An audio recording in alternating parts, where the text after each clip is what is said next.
Welcome back. Alhaji Lai Mohammed has been speaking with us on several national issues. Let's continue with the conversation, shall we? The budget has been sent to the president for his assent, but people will be asking, what are the economic policy that would drive that budget? Well, I think when people ask me, what is the economic direction of this government? And I say, go and look at the 2016 budget, and we are very clear, unambiguous as to our direction. One, this is a budget where we are dedicating 30% of all expenditure to capital projects, which are roads, power, railroads, infrastructure as a whole. And with that, you are sure that you are going to not only reflate the economy, but also you provide a enabling environment for the real sector, which is the manufacturing sector. At the same time, you are strengthening the non-oil sector, because when you provide infrastructure such as feeder roads and other things for the for the country, you are strengthening the non-oil sector. Two, if you look at our budget for 2016, it's the first time in Nigeria that the government has gone for what I call an inclusive budget. An inclusive budget in which everybody is taken care of. Before now, you do not see this social inclusion in our budget. You have small pockets of alleviation of poverty here and there. But for the first time, the government is taking a bold decision to set aside the sum of 500 billion naira for social intervention.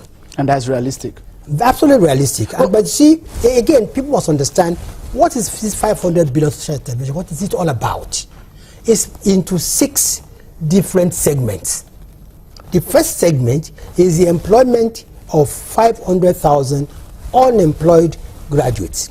They will be trained as teachers, who will be deployed to primary schools, largely in rural areas. That's the first segment of it. The second segment of this social intervention is the employment of 370,000 non-graduates as artisans and technicians.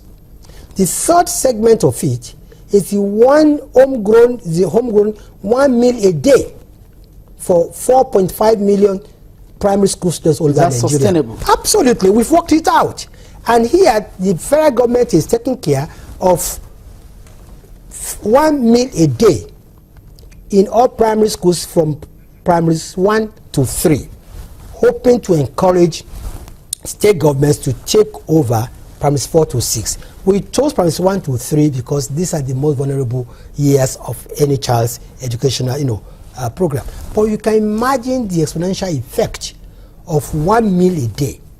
Even if it's 1 egg a day, and you are producing 4.5 million eggs a day, you can see how agriculture is going to boom. The fourth segment of this is the 1 million that are being targeted.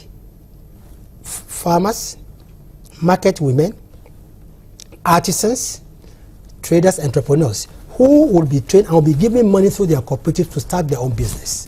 The fifth aspect of it is the bursary, which we are giving to all students, and scholarship to all students studying science, technology, engineering, and mathematics. And the last section of it is the conditional or unconditional cash transfer to vulnerable Nigerians, not unemployed graduates. You see, this, by the time these 6 segments of social intervention is implemented, there's nobody whose life will not be touched. When will the president be signing the budget?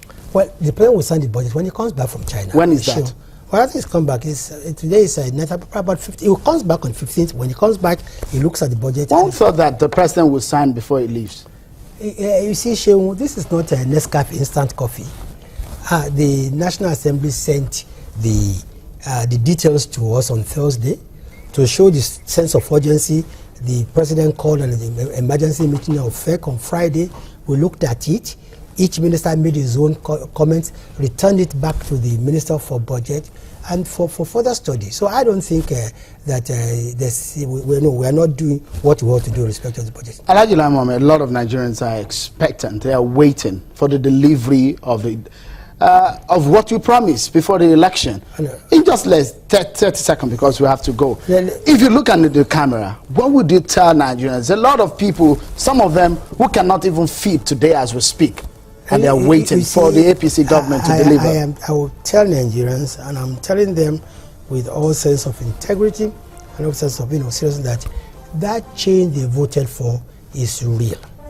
We know some of them already doubting this change.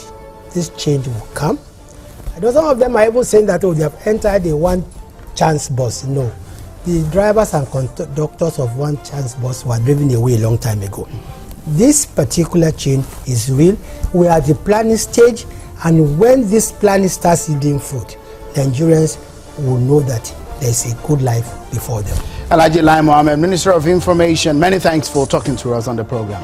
Well, as we go, Nigeria is at a precipice. Well, that's what many Nigerians are saying. Nigeria is doomed. Nigeria is in trouble. Nigeria is broke. Nigeria has been raped. Nigeria has been badly governed. Those are some of the descriptions from several quarters, both home and abroad, on the situation in the country. Many will say this is the last chance for the country to get itself up and rise up to the greatness it is destined for.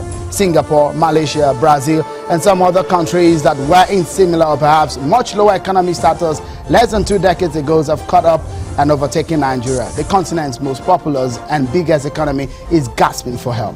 The survivor is in the hands of not only President Muhammadu Buhari and his team, but in the hands of over 170 million Nigerians. How we do this is left to all of us. Many thanks for being such a great company. On behalf of the team, I'm Sean Kimale. Bye for now.